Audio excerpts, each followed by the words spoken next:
అంతా కూడా హయ్యర్ లెవెల్లో హృదయానికి సంబంధించినటువంటి ఉన్నతమైనటువంటి కోరికలు, ఆ ఉత్తమ గతులు ఏవైతే ఉంటాయో అవన్నీ అమ్మవారు, అక్కడ ఉండేటువంటి అమ్మవారు ఇద్దరు ఒకటే. ఆవిడ కనుక మనం పూజ చేస్తే సింహవాహినిగా కనుక సింహవాహనగా కనుక ఆవిడని పూజ చేస్తే మనకు వచ్చేటువంటిది ఒకటి. ఈ శార్దూల వాహనగా షెడోవాలి కింద చేస్తే మనకు వచ్చేటువంటి శక్తి ఒకటి. కొంతమంది అటు నుంచి తీసుకెళ్తారు, కొంతమంది ఇటు నుంచి తీసుకెళ్తారు. అందుకే అమ్మవారి దాంట్లో రెండు ఉంటాయి, సమయాచార తత్వ అకుల సమయాంతస్థ అని చెప్పి రెండు ఉంటాయి. అకుల మార్గం అనేటువంటిది కౌల మార్గం అనేటువంటిది ఒకటి ఉంటుంది, సమయ మార్గం అనేటువంటిది ఒకటి. కౌల మార్గం అంటే కింద నుంచి పైకి వెళ్ళేటువంటి మార్గం, మూలాధార నుంచి పైకి వెళ్ళేది, ఇది కష్టమైనటువంటి మార్గం. సమయ మార్గం అంటే పైనుంచి కింద వచ్చేటువంటి మార్గం, ఇది సులభమైనటువంటి మార్గం. సమయత సఫలి చేసేటువంటి సమయాచారాన్ని పాటించేటువంటి వాళ్ళందరూ కూడా మనకి అమ్మవారి యొక్క ఉన్నతమైనటువంటి ప్రకృతిని ఆరాధిస్తారు. ఈ కౌల మార్గాన్ని పాటించేటువంటి వాళ్ళంతా కూడా ఈ ప్రకృతిని వింధ్యవాసిని ఏ రకమైనటువంటిది చేస్తాము అనేటువంటిది మన గురువు యొక్క నిర్దేశం. ఇది ఎక్కువ తక్కువ అనేటువంటిది కాదు. అమ్మవారి యొక్క రెండు స్వరూపాల్లోనూ ఇది కుండలిని స్వరూపం కింద లెక్క, అది సహస్రారంలో ఉండేటువంటి శక్తి కింద లెక్క. రెండు ఒకటే, రెండు ఒకదానికే బొమ్మ పరుచుకోండి. ఒకటి కొంచెం కష్టం, ఒకటి తేలిక. అందుకని ఇక్కడ చేసేటువంటి సాధన, ఇప్పుడు దాదాజీ లాంటి వాళ్ళందరూ వింధ్య ప్రాంతాల్లోనే ఉంటున్నారు. ఈ నర్మదా ఇవంతా కూడా వీళ్ళంతా ఈ కింద దాన్ని రాస్తారు. వాళ్ళ యొక్క పద్ధతే అదనమాట. వాళ్ళు అక్కడ వాటిని కాసుకోవడం కోసమే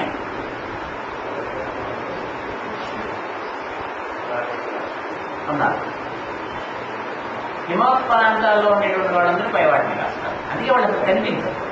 హిమావత్ ప్రాంతాల్లో ఉండేటువంటి దుష్టులకి కూడా దర్శనం ఇవ్వబడతారు. ఎందుకంటే వాళ్ళకి కింద లోకాలతో సంబంధం లేదు. ఈ కింద ఉండేటువంటి వాటికి వాళ్ళంతా కూడా పైన లోకాల్లో ఉండేటువంటి ప్రజ్ఞ, వాటిని సద్దరం, వాటికి సంబంధించిందే వాళ్ళకి.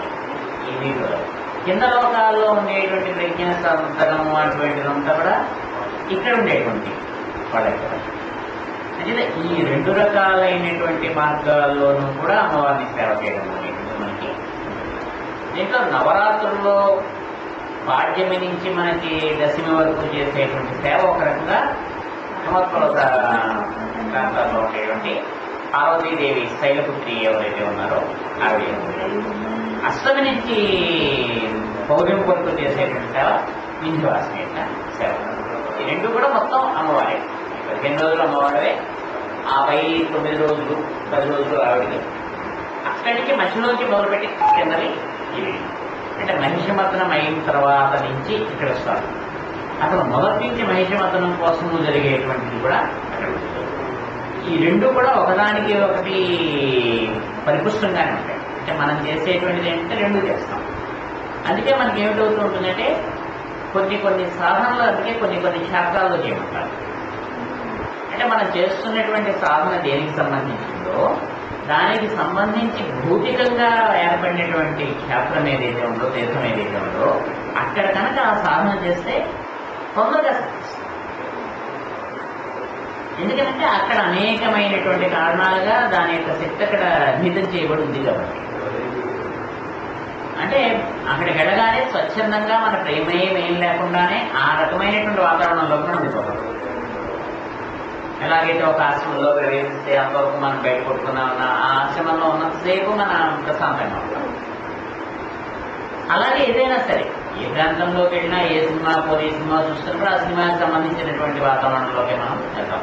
అలాగా కొన్ని ప్రాంతాలు, కొన్ని క్షేత్రాలు ఇటువంటివి ఏం చేస్తారంటే ఇటువంటి వాటి కింద పెట్టారు. అక్కడ ఆ రకమైనటువంటి సాధన చేసేటువంటి వాళ్ళందరూ కూడా వచ్చి చేరుకుంటారు, అక్కడ సాధన చేసుకుంటుంటారు. చేసేది కూడా ఏం చేస్తారు, ప్రత్యేకంగా ఆ క్షేత్రానికి ఉన్నటువంటి కొన్ని పర్వదినాలు ఉంటాయి. ఆ పర్వదినాలు తప్పనిసరిగా చేస్తారు. వాళ్ళు ఏదో ఒక రూపంతో భౌతికంగా చేరచ్చు, లేకపోతే కనిపించకుండా ఉండేటువంటి శక్తి రూపంతో చేరచ్చు. అలాగా ఉండి అక్కడ వాళ్ళు చేసేటువంటివన్నీ కూడా చేస్తారు. ఈ మొత్తం కనుక మనం లెక్క పెట్టుకుంటే చూసుకుంటే 72,000 క్షేత్రాలు మనకు ఉంటాయి ఈ వింధ్య నుంచి ఆర్యావర్తం. అందుకని దీన్ని భారతదేశం అని చెప్పేవాడు. అంటే వాళ్ళు చెప్పినటువంటి ఏంటంటే వింధ్య నుంచి హిమవత్ పర్వత ప్రాంతాల్లో మధ్యలో ఉండేటువంటి దానికి భారతదేశం అని పేరు. వాడు అంత మాత్రం చేత గోదావరి, కృష్ణ ఇటువంటి వాటిని తీసేసేదనేటువంటిది కాదు.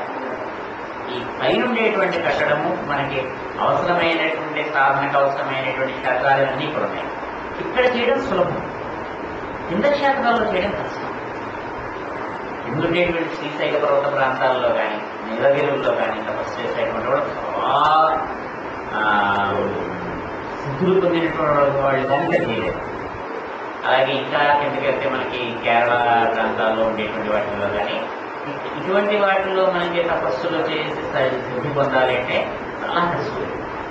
హిమవత్పర్వత శ్రేణులు దగ్గరికి వెళ్ళే కొద్దీ మనకి చేయడం సులభం. ఎందుకంటే అక్కడ ప్రతిదీ క్షేత్రమే. అనేది ఈ సప్త చక్రాలకి మళ్ళీ ప్రతీకలుగానే 7 నగరాలు, ఈ మాయ, అవంతిక, కాంచి ఇటువంటివన్నీ. అందులో కాంచి ఒక్కటే మనకి మిగిలినవన్నీ ఆల్మోస్ట్ పైన ఉంటాయి. మొత్తం దేశం మొత్తంలోనూ కొన్ని ఉంటాయి. అందుకే శక్తిపీఠాలు అవన్నీ మనం చూసుకున్నా కానీ ఎక్కువ ఉత్తర భారతదేశంలోనే ఉంటాయి. మనకి దక్షిణ భారతదేశంలో తక్కువ పడతాయి. అంటే అవసరం లేదు. అంటే దక్షిణ భారతదేశంలో వాళ్ళు చేసేటువంటి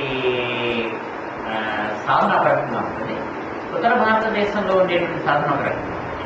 వాళ్ళ కర్మలు బట్టి వాళ్ళు అక్కడ పుట్టాలి ఇక్కడ పుట్టాలి అనేటువంటిది కూడా జరుగుతుంది. అంటే ఎక్కువ తక్కువ అనేటువంటిది కాదు. ఏ రకమైనటువంటి సాధన వాళ్ళు చేయాల్సినటువంటి అవసరం ఉందో ఆ రకమైనటువంటి సాధన వాళ్ళకి ఇవ్వబడుతుంది. అదొకటే ముఖ్యం.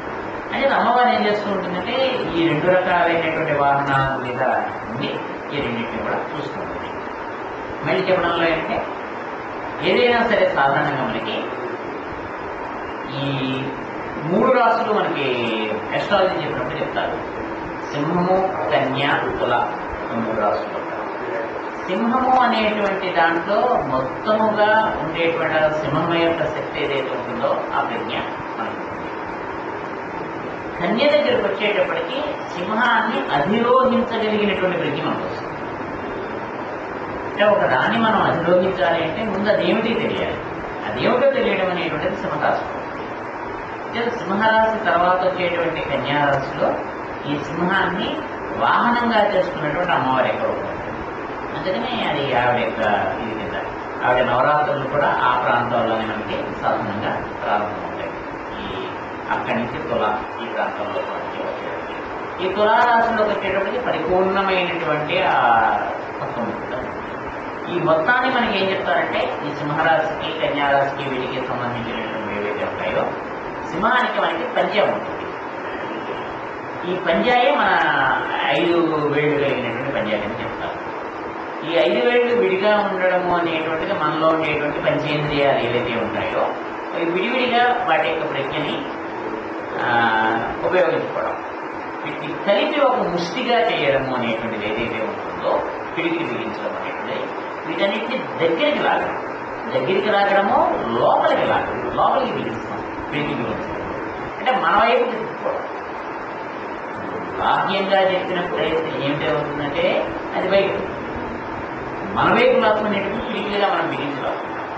లాక్కున్నప్పుడు మనకి దాంట్లో ఉండేటువంటి శక్తి వస్తుంది. అయితే ఎవరికైనా ఇవ్వాలంటే విత్తు ఇవ్వాలి.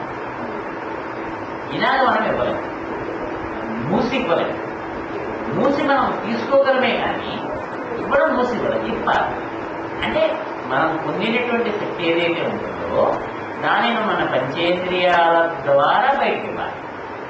కొంతమందికి వాక్కు రూపంలో ఇవ్వాలి, కొంతమందికి కళ్ళతోటి పర్వాలేదు అనేటువంటి కరుణ కింద ఇవ్వాలి,